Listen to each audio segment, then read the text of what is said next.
Hello students, आज हम discuss करेंगे कि जीएसटी से रिलेटेड कॉन्स्टिट्यूशनल प्रोविजंस क्या हैं।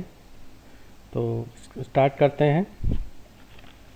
जैसा कि आप जानते हैं कि India has 3 tyre federal structure. India जो है त्रिस्तरीय फेडरल स्ट्रक्चर में बटा हुआ है। मतलब यहाँ की जो गवर्नमेंट है वो 3 तरह की गवर्नमेंट पाई जाती है, जिसमें यूनियन गवर्नमेंट, स्टेट गवर्नमेंट और लोकल गवर्नमेंट। ये 3 स्तर पे गवर्नमेंट बटी हुई है। और हमारा पूरा कॉन्स्टिट्यूशन में प्रियम्बल के साथ में 25 पार्ट्स हैं, 448 आर्टिकल और जो 12 शेड्यूल्स में डिवाइडेड है पूरा कॉन्स्टिट्यूशन। कॉन्स्टिट्यूशन के बारे में बात करें तो constitution of India is a supreme law of India. Constitution जो है वो भारत का सुप्रीम लॉ है, सबसे महत्वपूर्ण लॉ है। और यही लॉ जो है पूरे देश की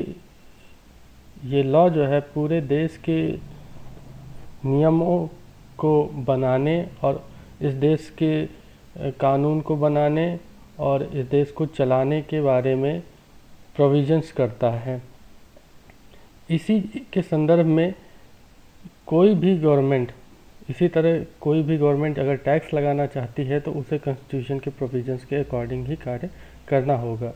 तो power to levy and collect taxes whether direct और इनडायरेक्ट, टैक्सेस को लेवी करना, टैक्सेस को लगाना, उन्हें कलेक्ट करना, चाहे वो डायरेक्ट हों और चाहे इनडायरेक्ट हों, ये सारी शक्तियाँ कहाँ से निकल के आती हैं? कॉन्स्टिट्यूशन ऑफ इंडिया से ही निकल के आती हैं।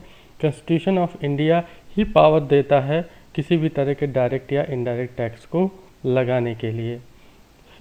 In case of any tax law, be it an act, rule, notification और order, is not conformity with the constitution, it is called ultra vires the constitution and is illegal and void. मतलब यह है कि constitution जितने भी law होंगे ऐसे सभी लॉ, सभी एक्ट, रूल, नोटिफिकेशन, ऑर्डर, सभी जो है क्या होने चाहिए? कॉन्स्टिट्यूशन से कन्फर्मिटी रखने चाहिए, कॉन्स्टिट्यूशन के प्रोविजंस के अकॉर्डिंग होने चाहिए। अगर ऐसा कोई लॉ जो है जो कॉन्स्टिट्यूशन के प्रोविजंस के अनुसार नहीं है तो वह ऐसा लॉ, ऐसा कानून, ऐसा एक्ट, ऐसा कोई नोटिफिकेशन या ऑर्डर क्या होगा? कॉन्स्टिट्यूशन कहता है कि ये अल्ट्रा वायरस होगा। कॉन्स्टिट्यूशन में ये प्रावधान है कि ऐसे लॉ, ऐसे एक्ट, ऐसे प्रोविजंस, ऐसे रूल जो कॉन्स्टिट्यूशन से रिलाई नहीं करते, कॉन्स्टिट्यूशन से कन्फर्मिटी नहीं रखते, वो अल्ट्रा वायरस हैं। और अल्ट्रा वायरस होने की वजह से वो क्या होंगे?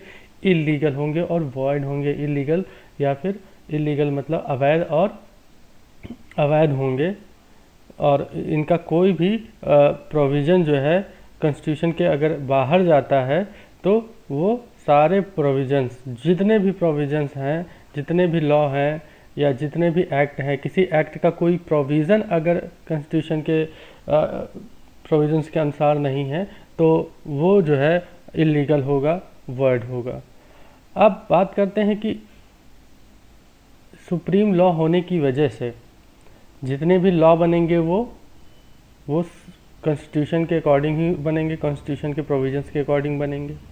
तो बात करते हैं कि what is the significant provision of constitution relating to taxation. Constitution में टैक्सेशन से रिलेटेड क्या प्रोविज़न है, टैक्स को लेकर के क्या प्रोविजंस दिए गए हैं, उसके लिए 2 आर्टिकल सबसे महत्वपूर्ण हैं। उसमें पहला आर्टिकल है 265 और दूसरा आर्टिकल है 245। आर्टिकल 265 क्या कहता है? Article 265 of constitution of India prohibits arbitrary collection of tax. ये जो आर्टिकल 265 है ये किसी भी तरह के मनमाने टैक्स कलेक्शन के पर रोक लगाता है, प्रोहिबिट्स करता है, मतलब रोक लगाता है। मतलब ये है कि आर्टिकल 265 जो इस बात का प्रोविज़न करता है कि कोई भी सरकार, कोई भी व्यक्ति, चाहे सेंट्रल गवर्नमेंट हो, चाहे स्टेट गवर्नमेंट हो, चाहे लोकल गवर्नमेंट हो, वो किसी भी तरह के मनमाने टैक्स तो नहीं वसूल सकती। आगे आगे कहता है यही आर्टिकल, इट स्टेट्स, ये क्या कहता है, no tax shall be levied और collected except by authority of law. No tax, आप देखिए, no tax shall be levied और collected except by authority of law. ये कहता है कि no tax shall be levied, ऐसा कोई भी टैक्स ना तो लेवी किया जा सकता है ना ही कलेक्ट किया जा सकता है जो अथॉरिटी ऑफ लॉ के अकॉर्डिंग नहीं है। मतलब ये है कि कोई भी टैक्स चाहे लगाया जाएगा किसी पर्सन पे या चाहे उसे कलेक्ट किया जाएगा या दोनों लगाया जाएगा कलेक्ट किया जाएगा, वो किसके आधार पे होना चाहिए, वो अथॉरिटी ऑफ लॉ के अकॉर्डिंग होना चाहिए। हर सभी प्रकार के टैक्स वसूलने के लिए एक अथॉरिटी होनी चाहिए जो, और वो अथॉरिटी किसकी होनी चाहिए, लॉ की अथॉरिटी होनी चाहिए। लॉ जो है सभी प्रकार के टैक्स अथॉरिटी ऑफ लॉ के अकॉर्डिंग ही जो है कलेक्ट किए जाएंगे, लेविड किए जाएंगे। इसका मतलब ये है कि जैसे अगर कोई टैक्स किसी गवर्नमेंट को लगाना है तो सबसे पहले उसे क्या करना पड़ेगा, एक लॉ क्रिएट करना पड़ेगा, एक एक्ट क्रिएट करना पड़ेगा और उस एक्ट के अकॉर्डिंग ही टैक्स वसूला जा सकता है। जैसे जीएसटी के लिए, जीएसटी जब एप्लीकेबल हुआ तो जीएसटी के लिए भी जीएसटी एक्ट पार्लियामेंट में पारित किया गया। उसके बाद जीएसटी सरकार लेविड करती है और कलेक्ट करती है, जो है जो लेविड और कलेक्ट करती है यहाँ के लोगों से। अथॉरिटी ऑफ लॉ का मतलब क्या है? Authority of law means that tax propose to be levied must be within legislative competence. Legislative competence मतलब वैधानिक शक्ति। अथॉरिटी ऑफ लॉ का मतलब है कि अथॉरिटी ऑफ लॉ जो है वैधानिक शक्ति के से आनी चाहिए। अथॉरिटी ऑफ लॉ वैधानिक शक्ति, वैधानिक शक्ति का मतलब है विधान की शक्ति, यानी कि संविधान की शक्ति, यानी कि कॉन्स्टिट्यूशन की शक्ति।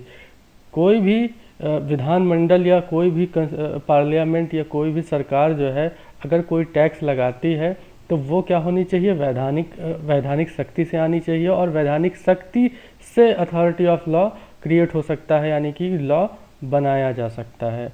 तो वैधानिक शक्ति के द्वारा ही कोई अथॉरिटी ऑफ लॉ, कोई लॉ क्रिएट किया जाएगा और वही लॉ जो है, जब लॉ क्रिएट किया जाएगा और लॉ के अंडर ही टैक्स कलेक्शन होगा।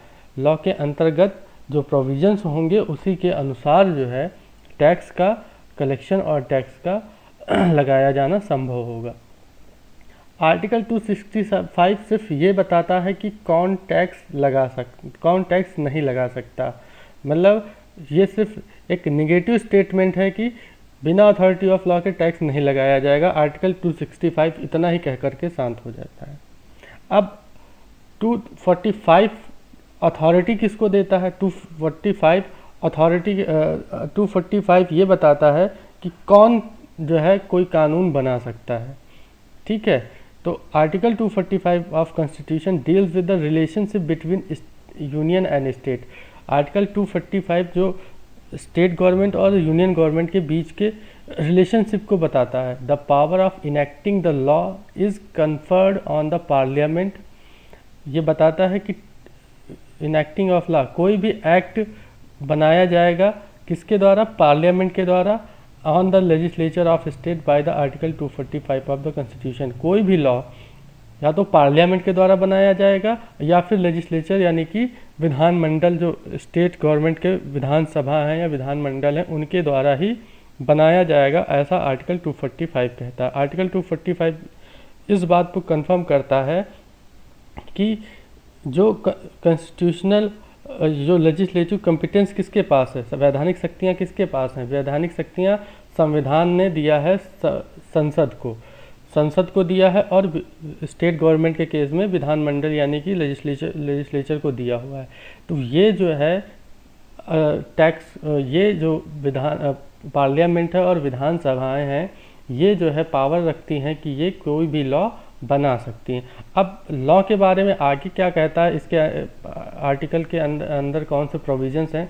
Subject to the provision of this constitution. Constitution के प्रोविजन से संबंध है कुछ। Subject to the provision of constitution, constitution के प्रोविजंस क्या हैं? Parliament may make laws for whole और any part of the territory of India.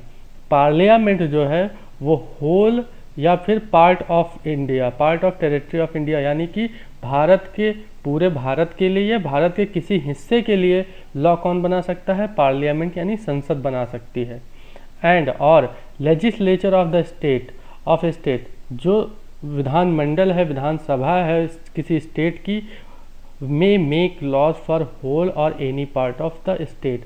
State के लिए कौन लॉ बना सकता है?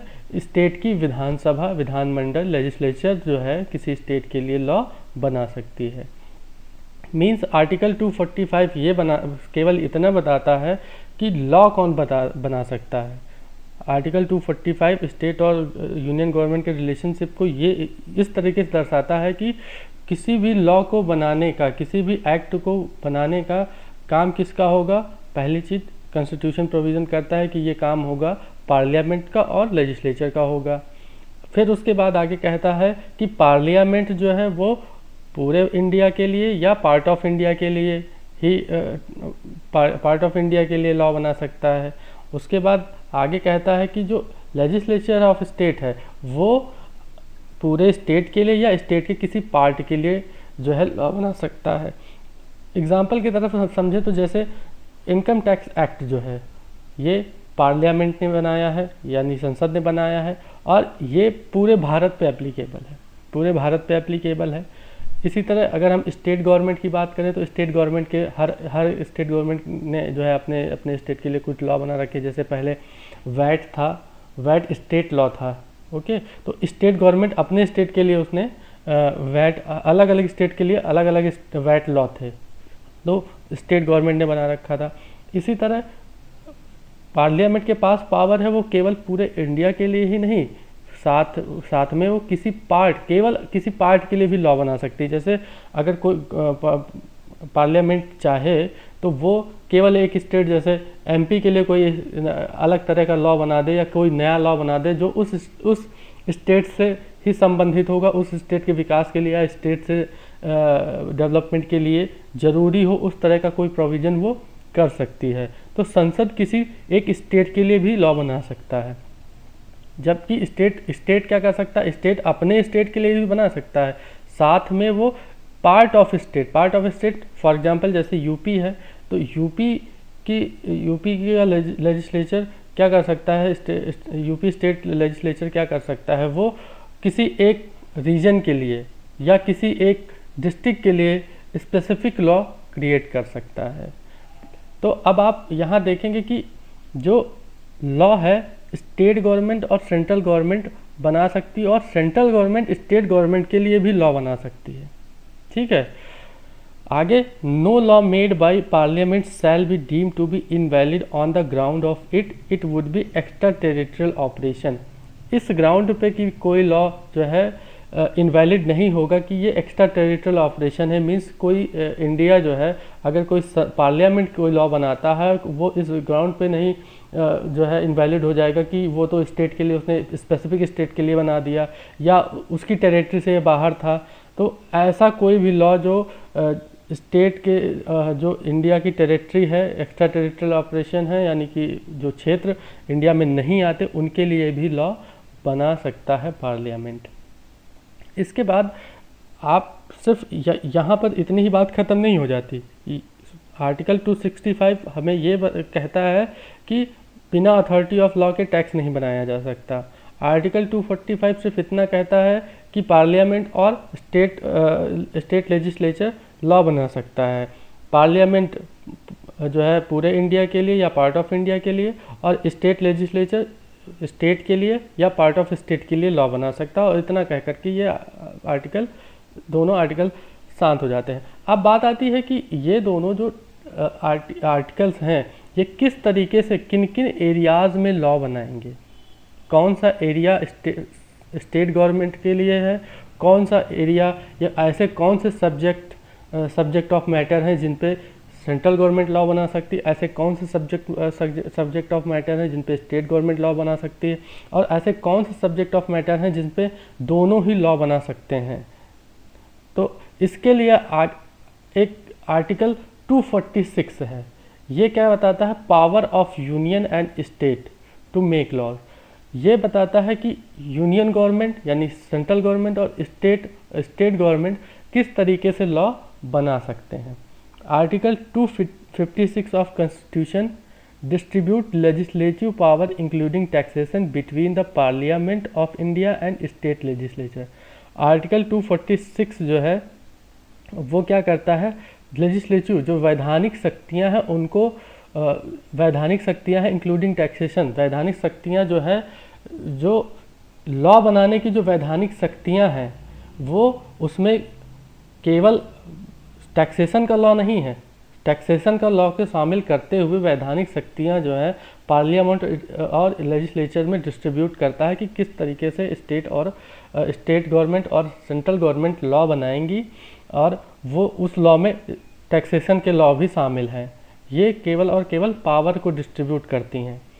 इसके लिए इसी आर्टिकल में एक शेड्यूल दिया हुआ, schedule 7। Schedule 7 enumerates the subject matter on which the parliament and state legislature have the power to make laws in 3 list. Schedule 7 ने 3 लिस्ट जारी की हैं। इन तीन लिस्ट में वो सब्जेक्ट ऑफ मैटर्स हैं जिसमें कि कोई भी गवर्नमेंट, कौन सी गवर्नमेंट लॉ बना सकती। तो इसमें सबसे पहली लिस्ट है, शेड्यूल 7 में 3 लिस्ट दी हुई हैं। पहली लिस्ट को यूनियन लिस्ट कहते हैं, सेकंड लिस्ट को स्टेट लिस्ट कहते हैं, और थर्ड लिस्ट को कॉन्करेंट लिस्ट कहते हैं। अब आइए देखते हैं इस लिस्ट में क्या है और ये लिस्ट क्या पावर को किस तरीके से डिस्ट्रीब्यूट करती है लॉ बनाने की। तो शेड्यूल 7 बताता है, सबसे पहला है यूनियन लिस्ट। तो यूनियन लिस्ट या लिस्ट 1 में क्या प्रोविजंस किए गए हैं? It contains the matter in respect of which the parliament has exclusive right to make laws.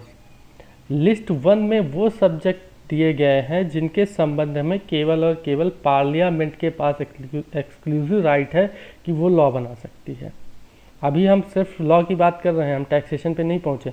Law बनाने की जो पावर है, लिस्ट 1 में जितने भी मैटर दिए हुए हैं, शेड्यूल 7 के लिस्ट 1 में जो मैटर हैं उसमें वो उसे यूनियन लिस्ट कहते हैं, और यूनियन लिस्ट में जितने भी मामले शामिल किए गए हैं, जितने भी मैटर शामिल किए हैं, जितने भी सब्जेक्ट्स हैं, उस पर पार्लियामेंट लॉ बना सकती है।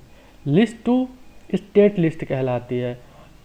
इसमें क्या है? It contains the matter in respect of which the state has the exclusive right to make laws. List 2 में जितने भी मैटर दिए हुए हैं, जितने भी सब्जेक्ट दिए गए हैं, उन पर स्टेट गवर्नमेंट लॉ बना सकती है, केवल और केवल स्टेट गवर्नमेंट लॉ बना सकती है। उसके बाद लिस्ट 3 है जिसे कॉन्करेंट लिस्ट कहते हैं। It contains the matter in which of both the central government and state government has power to make laws.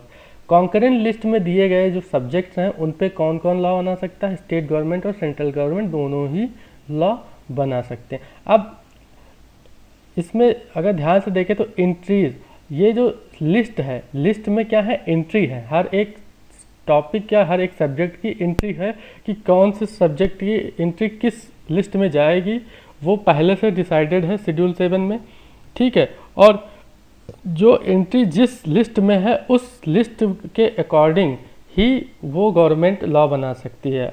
जैसे एंट्रीज 82 से 91 लिस्ट 1 में है, और ये क्या बताती है? Enumerates the subject where central government has power to levy taxes. जो लिस्ट 1 में कितनी एंट्रीज हैं? 82 से 91 तक एंट्रीज हैं, और ये एंट्रीज जो हैं ऐसे सब्जेक्ट मैटर हैं जिन पे सेंट्रल गवर्नमेंट जो है subject central government has power to levy tax. 82 से 91 तक के जो मैटर हैं वो टैक्सेशन से रिलेटेड है, और वो मैटर किसके अंतर्गत आते हैं? सेंट्रल गवर्नमेंट के अंतर्गत आते हैं, और सेंट्रल गवर्नमेंट को पावर है कि वो जो है उस पर लॉ बना सकती है। जबकि entries 45 to 63 list 2 enumerate the subject where state government है power to levy taxes. Entries 45 से 63 तक के जो मामले हैं वो लिस्ट 2 में शामिल हैं, जहां पर कि स्टेट गवर्नमेंट को पावर है कि वो टैक्स लॉ बना सकती है। Parliament has a further power to make any law for any part of India not comprised in state even if such matter is included in the state list. ऐसे मामले जो state list में शामिल हैं लेकिन और वो पार्ट किसी स्टेट में शामिल नहीं है, नॉट कंप्राइज इन स्टेट, ऐसा कोई पार्ट है जो स्टेट में शामिल नहीं है लेकिन वो मामला जिस पर लॉ बनाना है वो स्टेट लिस्ट में आता है, तो उस केस में पार्लियामेंट के पास पावर है कि वो लॉ बना सकता है। जैसे अगर हम बात करें कि एंट्री नंबर जो इनकम टैक्स जो है, इनकम टैक्स लॉ जो बना है वो जो है सेंट्रल लिस्ट में है और इसमें सेंट्रल गवर्नमेंट के पास पावर है कि वो टैक्स बना सकती है। और इसमें एंट्री नंबर 82 जो है वो किस बात के लिए, central government income tax charge कर सकती है। इस एंट्री में ये बताया गया है कि इस एंट्री नंबर 82 सेंट्रल गवर्नमेंट को पावर देती है कि central government income tax charge कर सकती है। इसी तरह आगे की जो एंट्रीज़ हैं वो भी किसी न किसी टैक्स से रिलेटेड हैं और वो पावर देती हैं कि कोई गवर्नमेंट टैक्स कलेक्ट कर सकती है, टैक्स लगा सकती है। तो यहाँ पर आप देखते हैं कि कौन सी गवर्नमेंट टैक्स लगा सकती है, उसके लिए अलग अलग एंट्रीज दी हुई हैं। ठीक है, सेंट्रल गवर्नमेंट कौन से टैक्स लगा सकती है वो अलग लिस्ट में है, स्टेट गवर्नमेंट कौन से टैक्स लगा सकती है वो अलग लिस्ट में है। जैसे सेंट्रल की लिस्ट में जो मामले थे उनमें इनकम टैक्स है, एक्साइज ड्यूटी है, सर्विस टैक्स है, कस्टम ड्यूटी है।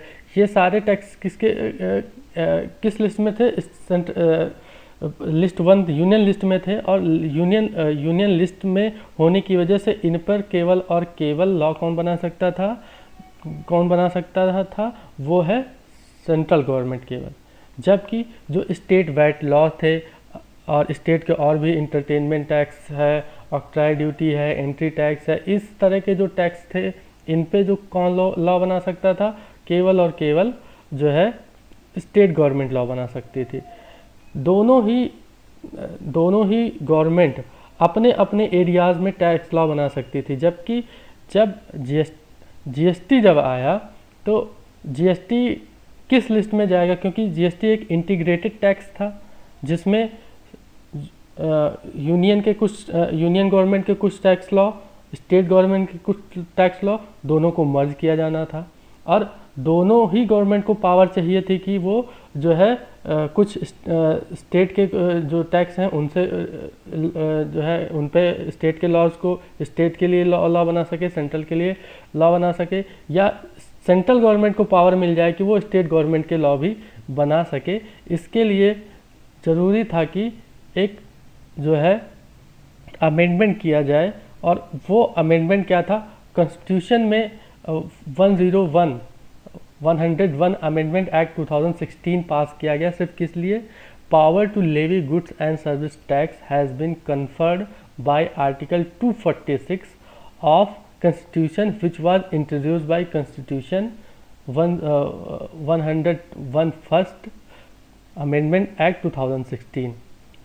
ये जो आर्टिकल 246 था, आर्टिकल 246 अलग अलग जो है पावर दे रहा था सेंट्रल गवर्नमेंट और स्टेट गवर्नमेंट को कि वो जो है लॉ क्रिएट कर सके।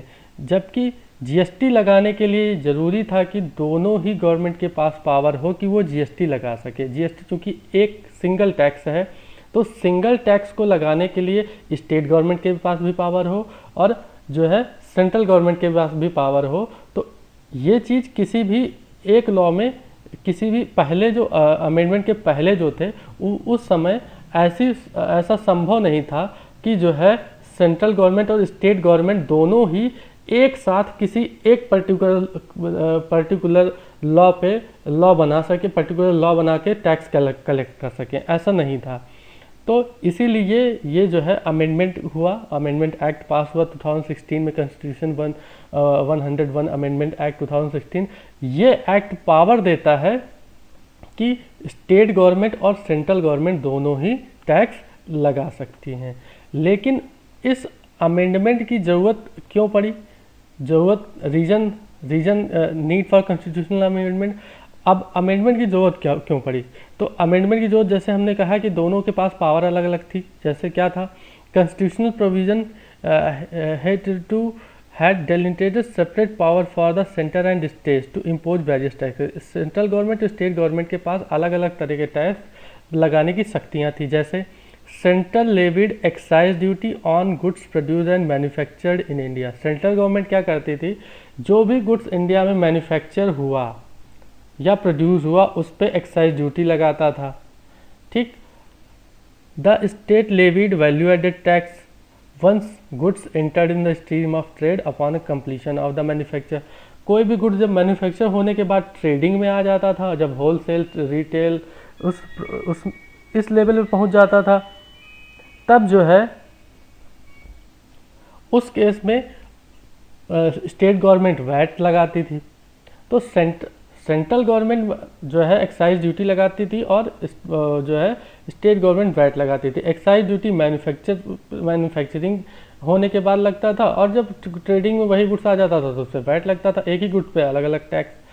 अब दिक्कत यह है कि अगर स्टेट गवर्नमेंट भी चाहे कि वो जो है मैन्युफैक्चरिंग पे टैक्स लगा सके, अगर कोई स्टेट गवर्नमेंट कोई प्रोडक्ट प्रोड्यूस होता है या मैन्युफैक्चर्ड होता है तो स्टेट गवर्नमेंट टैक्स लगा सके, तो ये पावर तो स्टेट गवर्नमेंट के पास थी ही नहीं। केवल सेंट्रल गवर्नमेंट ही मैन्युफैक्चरिंग और प्रोडक्शन पे ही टैक्स लगा सकती थी। तो इस वजह से भी एक कारण था कि स्टेट गवर्नमेंट के पास भी पावर आ जाए कि वो अपने स्टेट में प्रोड्यूस गुड पे टैक्स लगा सके। तो इसके लिए भी ज़रूरी था कि एक पावर उसको मिले किसी एक्ट के थ्रू, क्योंकि पावर जो मिल सकती थी वो स्टेट गवर्नमेंट को पावर कौन देगा, संविधान देगा। तो संविधान में अमेंडमेंट होना ज़रूरी था, यानी कॉन्स्टिट्यूशनल अमेंडमेंट ज़रूरी था। आगे की बात देखते हैं। In case of inter state sale, जब इंटर स्टेट सेल होता था, इंटर स्टेट सेल का मतलब है जब एक स्टेट से दूसरे स्टेट में सेल परचेज होता है। जैसे यूपी से एमपी के बीच में अगर ट्रांजैक्शन हो रहा है तो इस तरह के सेल परचेज को हम क्या कहेंगे, इंटर स्टेट सेल कहेंगे। इस केस में क्या था, centre had to power levy tax the central sales tax. Central government के पास पावर था कि वो सीएसटी सेंट्रल सेल्स टैक्स लगाए। सीएसटी सेंट्रल सेल्स टैक्स लगाने का पावर, लेवी करने का पावर किसके पास था, सेंट्रल गवर्नमेंट के। But the tax was collected and retained entirely by the state. लेकिन उस टैक्स को जो सेंट्रल सेल्स टैक्स के नाम से सेंट्रल गवर्नमेंट लगाती थी, उसको कलेक्ट करने का पावर किसके पास था, स्टेट गवर्नमेंट। और स्टेट गवर्नमेंट ही उस टैक्स को रिटेन करती थी, अपने पास रख लेती थी। इसी तरह services were exclusively taxed by centre together with applicable cess. Service sector जो था, सर्विस टैक्स, वो किसके द्वारा लगाया जाता था, सर्विस सेंट्रल गवर्नमेंट के द्वारा। और उसके साथ में और कई सारे सेसेस हैं जो सेंट्रल गवर्नमेंट लगाती थी। अब समस्या ये है कि अगर कोई स्टेट गवर्नमेंट चाहे कि अपने स्टेट में कोई किसी स्टेट के अंतर्गत प्रोवाइड की जाने वाली सर्विसेज पे भी वो टैक्स लगा सके, तो उस केस में स्टेट गवर्नमेंट के पास कोई पावर नहीं है कि वो सर्विस पे टैक्स लगा सके पिछले बिना अमेंडमेंट के। इसके अलावा कुछ स्पेसिफिक टैक्सेस थे जो स्टेट गवर्नमेंट ही लगाती थी, जैसे entry tax, octroi, luxury tax, entertainment tax, lottery and betting, local taxes levied by panchayat. इस तरह के कुछ टैक्सेस थे जो स्टेट गवर्नमेंट ही लगा सकती थी। सेंट्रल गवर्नमेंट के पास पावर नहीं थी कि वो लग्जरी टैक्स या इंटरटेनमेंट टैक्स वसूल सके या लॉटरी या बैटिंग पे टैक्स वसूल कर सके। ठीक है, तो ये सारे सेंट्रल गवर्नमेंट स्टेट के टैक्स वसूल सके, स्टेट गवर्नमेंट सेंट्रल के टैक्स वसूल कर सके। तो इसके लिए ज़रूरी था कि कॉन्स्टिट्यूशनल अमेंडमेंट हो। इसी तरह where the goods imported from the outside from the country, अगर कोई गुड्स इंपोर्ट किया गया है इंडिया में तो central levied basic custom duty and additional duties. Central government के पास पावर था कि वो बेसिक कस्टम ड्यूटी या एडिशनल ड्यूटी और एडिशनल ड्यूटीज़ जो है एडिशनल ड्यूटी और उस पर सेस लगाए अगर कोई है तो, कोई सेस अगर उस पर लग रहा है तो वो लगाए। तो चाहे बेसिक कस्टम ड्यूटी की बात हो, चाहे एडिशनल ड्यूटीज़ की बात हो, चाहे सेस की बात हो, वो सारे टैक्स कौन लगा सकता था, केवल और केवल सेंट्रल गवर्नमेंट लगा सकती थी। तो इसीलिए जरूरी था introduction of GST required amendment in constitution as So to enable integration of excise duty, additional duties of custom, state VAT and certain specific taxes and service tax into the comprehensive goods and services tax, and to empower both center and state to levy and collect it. Constitutional amendment जरूरी था कि एक integrated tax system बनाया जाए जिसमें कि central government और state government दोनों के पास टैक्स को लेवी करने और कलेक्ट करने की पावर आ जाए। तो इसके लिए ज़रूरी था कि अमेंडमेंट हो, और ये अमेंडमेंट कौन सा था? अमेंडमेंट जो था वो था कॉन्स्टिट्यूशनल 101 अमेंडमेंट हुआ, और इसके बाद यही अमेंडमेंट एक्ट के रूप में पारित हुआ, और ये पारित होने के बाद कॉन्स्टिट्यूशन में अमेंडमेंट के बाद इसे कॉन्स्टिट्यूशन 101 अमेंडमेंट एक्ट 2016 कहा गया।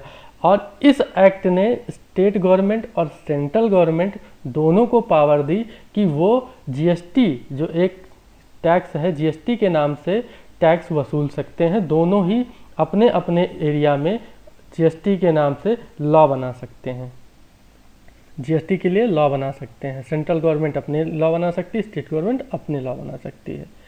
ठीक है, तो इसके बाद अब बात करते हैं कि जब अमेंडमेंट हो गया तो अमेंडमेंट के बाद इस जो अमेंडमेंट था, अमेंडमेंट की वजह से क्या हुआ? तो significant provision of constitution of 101 amendment act 2016, क्या प्रोविजंस थे जो अमेंडमेंट हुआ उसमें?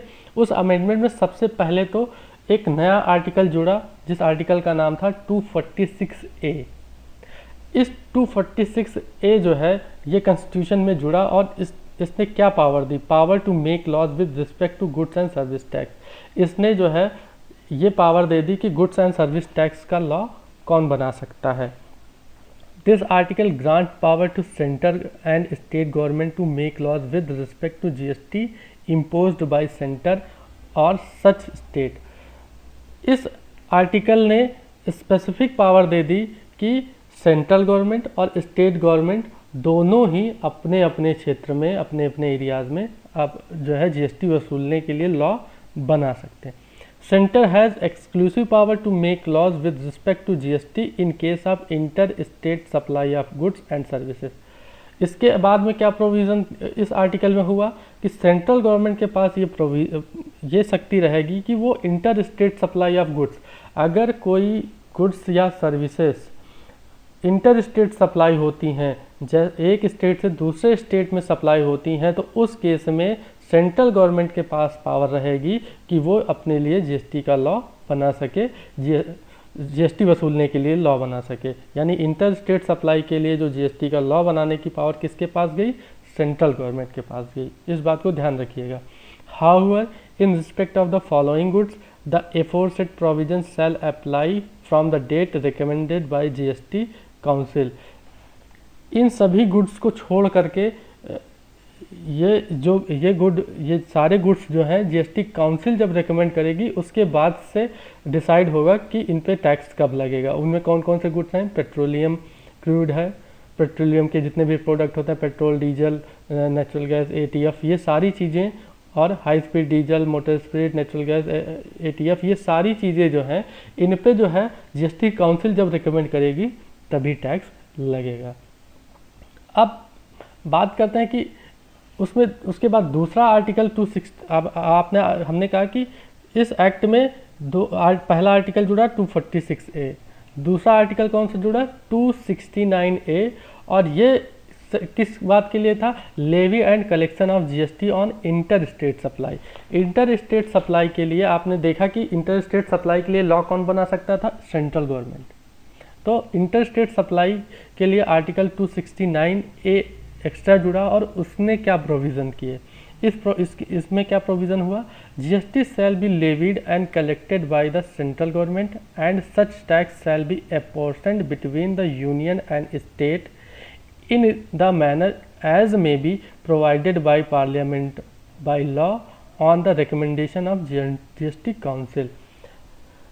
इंटर स्टेट सप्लाई पे जो टैक्स सेंट्रल गवर्नमेंट कलेक्ट करेगी वो जो टैक्स है उसका डिस्ट्रीब्यूशन सेंट्रल गवर्नमेंट और स्टेट गवर्नमेंट के बीच में इस तरीके से होगा जो कि पार्लियामेंट ने लॉ में बताया है, और ये लॉ किसके रिकमेंडेशन पे बनेगा, वो जीएसटी काउंसिल के रिकमेंडेशन पे बनेगा। जीएसटी काउंसिल जो रिकमेंड करेगी उसी के अकॉर्डिंग पार्लियामेंट एक लॉ बनाएगा, और उसी के अकॉर्डिंग जो सेंट्रल गवर्नमेंट टैक्स कलेक्ट कर रही है इंटर स्टेट सप्लाई पर, तो उस टैक्स का बंटवारा यूनियन गवर्नमेंट और स्टेट गवर्नमेंट पे होगा। यानी कि अल्टीमेटली जीएसटी काउंसिल रिकमेंड करेगी कि किस तरीके से बंटवारा हो। उसके बाद क्या प्रोविजन हुआ, सप्लाई ऑफ गुड्स और सर्विसेज और both in course of import into the territory of India shall be deemed to be supply in the course of inter state trade और कॉमर्स। सप्लाई ऑफ गुड्स और services और both in course of import, अगर कोई goods या service या दोनों import किए जाते हैं किसी दूसरे देश से, इंपोर्ट का मतलब जब कोई गुड्स दूसरे देश से इंडिया की टेरिटरी में आता है, परचेज किया जाता है, तो बाहरी परचेज को हम इंपोर्ट कहते हैं। तो अगर ऐसा कोई है जो इंपोर्ट है, कोई गुड्स या सर्विस इंपोर्ट की जाती है, तो उसे क्या माना जाएगा, उसे इंटर स्टेट ट्रेड या कॉमर्स यानी कि inter state sale and purchase माना जाएगा। उसे इंटर स्टेट यानी कि एक राज्य से दूसरे राज्य का जो ट्रेड है, इस तरीके से उसे ट्रीट किया जाएगा कि ये जो गुड्स है वो एक राज्य से दूसरे राज्य जा रहा है।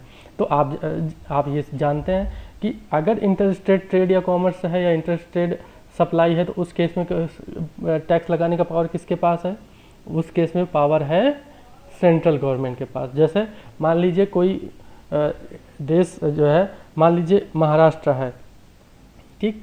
अब महाराष्ट्र गवर्नमेंट ने या महाराष्ट्र के किसी व्यक्ति ने एक गुड्स जो है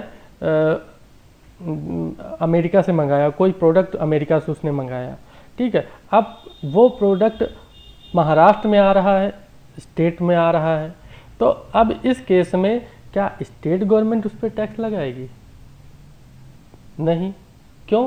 क्योंकि ये जो प्रोडक्ट है ये क्या है, इंपोर्ट है, और जब अगर इंपोर्ट का केस है तो उसे हम क्या मान लेंगे, इंटर स्टेट ट्रेड मान लेंगे। ये मान लेंगे कि ये प्रोडक्ट अमेरिका से नहीं आया, किसी दूसरे राज्य से आया। अगर किसी दूसरे राज्य से आया तो फिर टैक्स लगाने का पावर किसके पास चला जाएगा, जीएसटी वो सेंट्रल गवर्नमेंट के पास चला जाएगा। सेंट्रल गवर्नमेंट उस पर जीएसटी लगाएगी, ठीक है।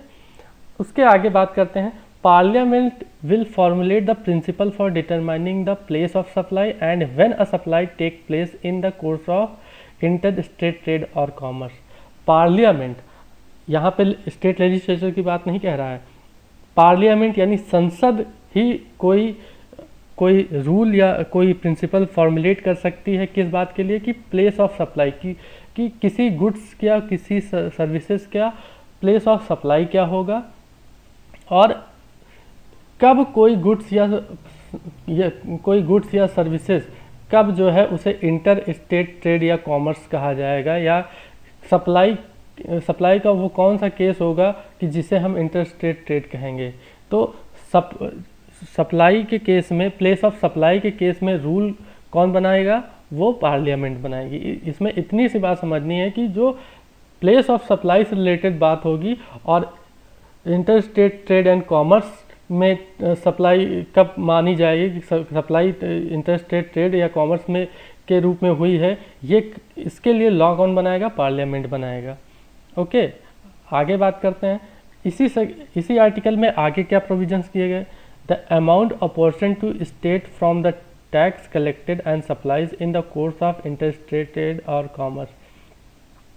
The amount apportion to a state from the tax collected on supplies in the course of interstate trade और commerce। स्टेट गवर्नमेंट के जो इंटरस्टेट ट्रेड के केस में जो टैक्स कलेक्ट किया गया है उसे स्टेट गवर्नमेंट के बीच में भी बांटा जाएगा।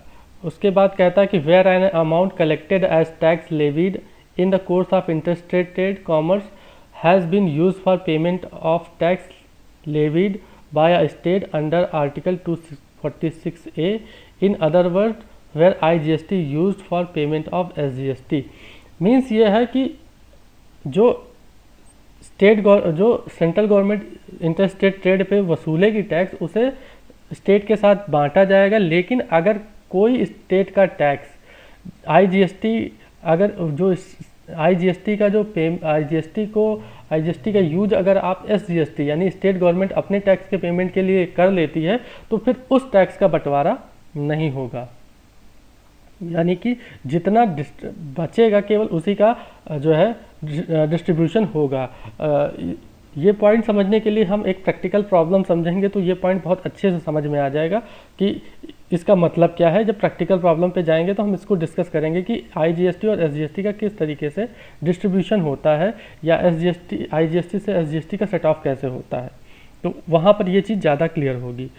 उसके बाद का provision where an amount collected as a tax levied by state under article 246A has been used for payment of the tax levied under clause interstate trade और commerce when SGST is used for the payment of IGST. ये point भी उसी तरह है।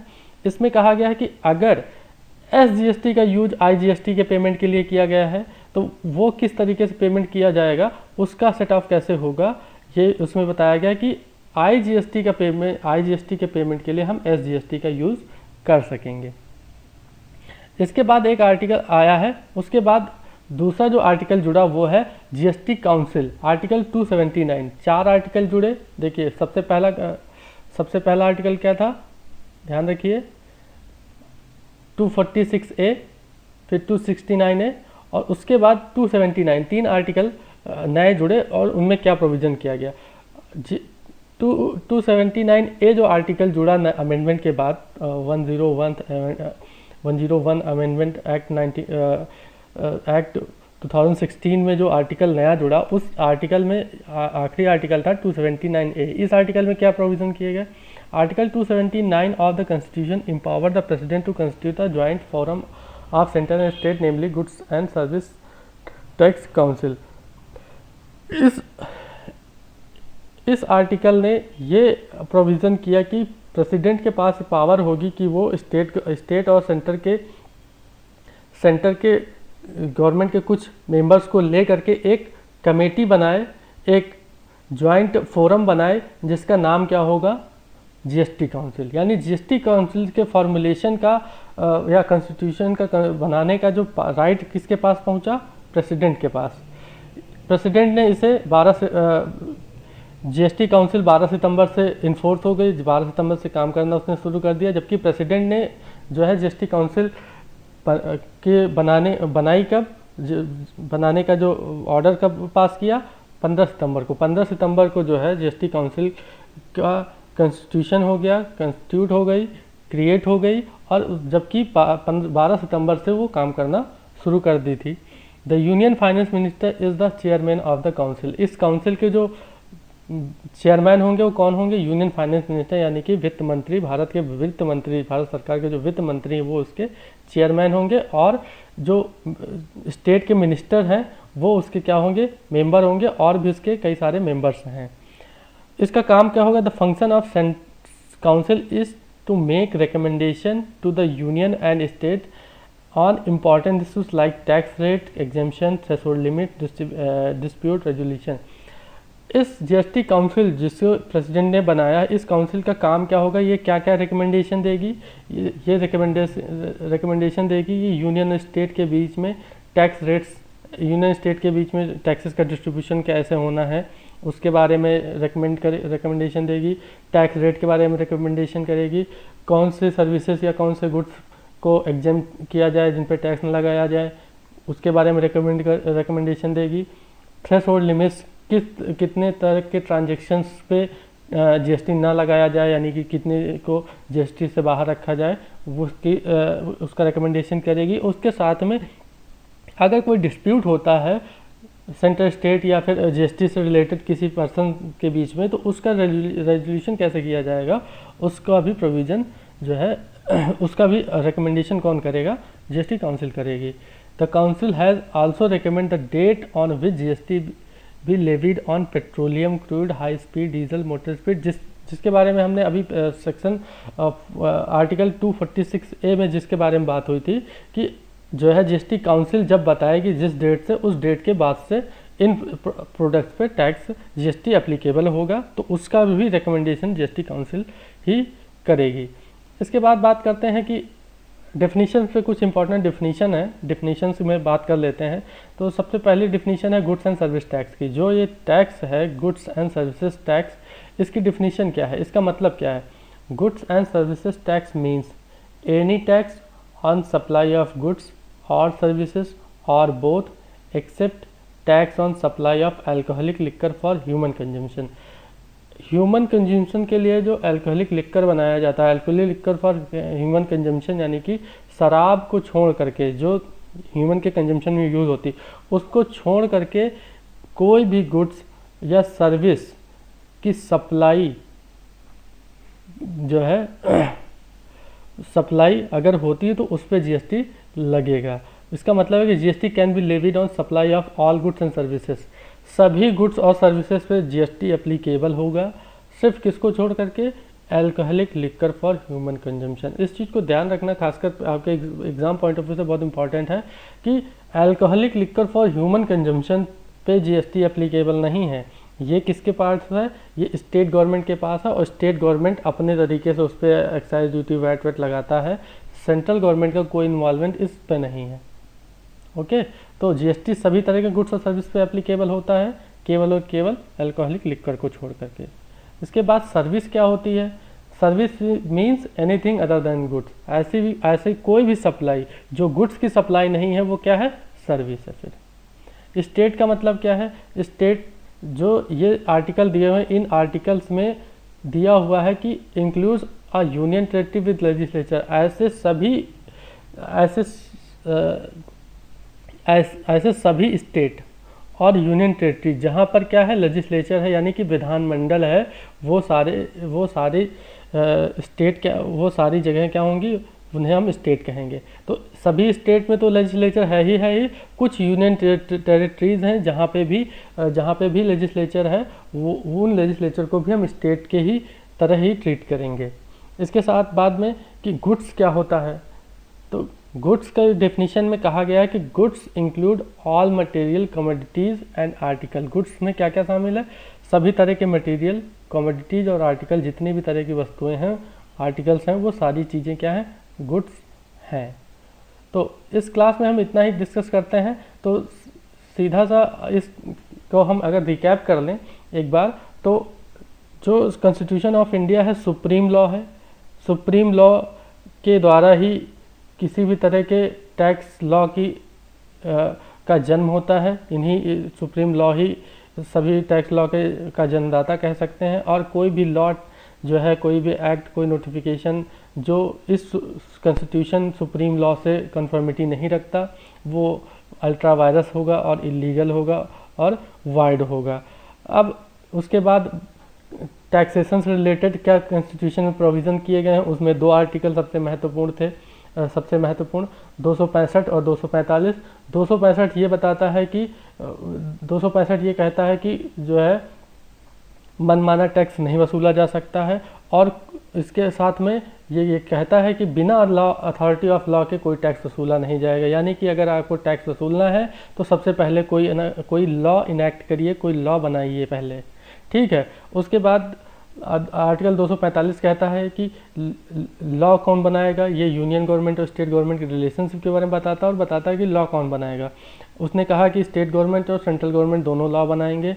उसके बाद उसने कहा कि लॉ जो है पार्लियामेंट जो है वो इंडिया के लिए और पार्ट ऑफ इंडिया के लिए लॉ बनाएगा, और स्टेट गवर्नमेंट स्टेट के लिए और पार्ट ऑफ स्टेट के लिए लॉ बनाएगा। इसके बाद आर्टिकल 246 अथॉरिटी देता है लॉ बनाने की। आर्टिकल 246 अथॉरिटी देता है, लॉ ऑफ अथॉरिटी की बात थी, तो अथॉरिटी देता है लॉ बनाने की। कौन सी गवर्नमेंट किसको अथॉरिटी है लॉ बनाने की? तो जो मामले यूनियन लिस्ट में है, जो 7 शेड्यूल में जो लिस्ट दी हुई है उसमें यूनियन लिस्ट के जो मामले हैं वो अथॉरिटी, उस पर लॉ बनाने की अथॉरिटी किसके पास है? सेंट्रल गवर्नमेंट के पास। वो मामले जो लिस्ट टू स्टेट लिस्ट में हैं उन पे उस मामलों पे लॉ बनाने की अथॉरिटी किसके पास है? स्टेट गवर्नमेंट के पास। और वो मामले जो कंकरेंट लिस्ट में हैं उन पे लॉ बनाने की अथॉरिटी स्टेट गवर्नमेंट और सेंट्रल गवर्नमेंट दोनों के पास मिला जुला कर के है। तो इसी तरह इसमें एंट्रीज दी हुई हैं। लिस्ट 1 में एंट्री 82 से 91 तक हैं, जो इस बात को बताते हैं कि सेंट्रल गवर्नमेंट और स्टेट गवर्नमेंट, सेंट्रल गवर्नमेंट कोई टैक्स लगा सकती है। और एंट्री 45 से 63 तक इस उन मैटर्स के बारे में डिस्कस करता है जिसमें स्टेट गवर्नमेंट टैक्स लॉ लगा सकता है। इसी तरह पार्लियामेंट के पास पावर है कि वो जो है ऐसे पार्ट के लिए भी लॉ बना सकता है जो किसी स्टेट में नहीं है और मामला स्टेट लिस्ट में लेकिन है। तो इसके लिए ज़रूरी था कि चूँकि अलग अलग अथॉरिटी थी, सेंट्रल और स्टेट के पास, दोनों के पास अथॉरिटी अलग अलग थी, तो दोनों को ही एक साथ अथॉरिटी देने के लिए कॉन्स्टिट्यूशन में अमेंडमेंट का ज़रूरी था और इसलिए कॉन्स्टिट्यूशन में अमेंडमेंट हुआ। कॉन्स्टिट्यूशन 101 अमेंडमेंट एक्ट 2016 अमेंडमेंट के बाद ये एक्ट पास हुआ। और इस एक्ट के जो प्रोविजंस थे उनमें सबसे पहला प्रोविज़न आर्टिकल 246A था, जो पावर देता था कि सेंट्रल गवर्नमेंट और स्टेट गवर्नमेंट दोनों ही अपने अपने मैटर में अपने अपने स्टेट के लिए या सेंटर के लिए और स्टेट गवर्नमेंट अपने स्टेट के लिए जीएसटी लॉ बना सकता है। इसके बाद उसमें एक प्रोविज़न किया गया कि इंटर स्टेट सप्लाई है अगर गुड्स और सर्विसेज की, तो उस केस में जो है सेंट्रल गवर्नमेंट ही लॉ बनाएगी। और कुछ प्रोडक्ट छोड़ दिए गए जो जीएसटी काउंसिल के रिकमेंडेशन के बाद जो है सेंट्रल गवर्नमेंट डिसाइड करेगी कि इन पे टैक्स लगाया जाए। उसके बाद आर्टिकल 269 आया। 269 ने ये बताया कि जितने भी जो टैक्स हैं वो सेंट्रल और स्टेट गवर्नमेंट के बीच में डिस्ट्रीब्यूट होंगे। अगर कोई इंपोर्ट है, कोई गुड्स या सर्विस इंपोर्ट की जाती है तो उस केस में हम उसे क्या मान लेंगे, जो है इंटर स्टेट ट्रेड मान लेंगे। इसके बाद जीएसटी काउंसिल का जो गठन था वो आर्टिकल 279A के अकॉर्डिंग हुआ और ये तीनों आर्टिकल 246A, 269A और 279A ये 101 अमेंडमेंट एक्ट 2016 के बाद इनैक्ट हुए और उनमें प्रोविजन किए गए। तो आज की क्लास के लिए इतना ही। नेक्स्ट क्लास में हम आगे डिस्कस करेंगे, अगला टॉपिक डिस्कस करेंगे कि जीएसटी का क्या एस्पेक्ट है, जीएसटी इंडिया ने किस तरह के जीएसटी को फॉर्मेशन किया है, सिंगल जीएसटी या डुअल जीएसटी, इसके बारे में आगे हम बात करेंगे। Thank you.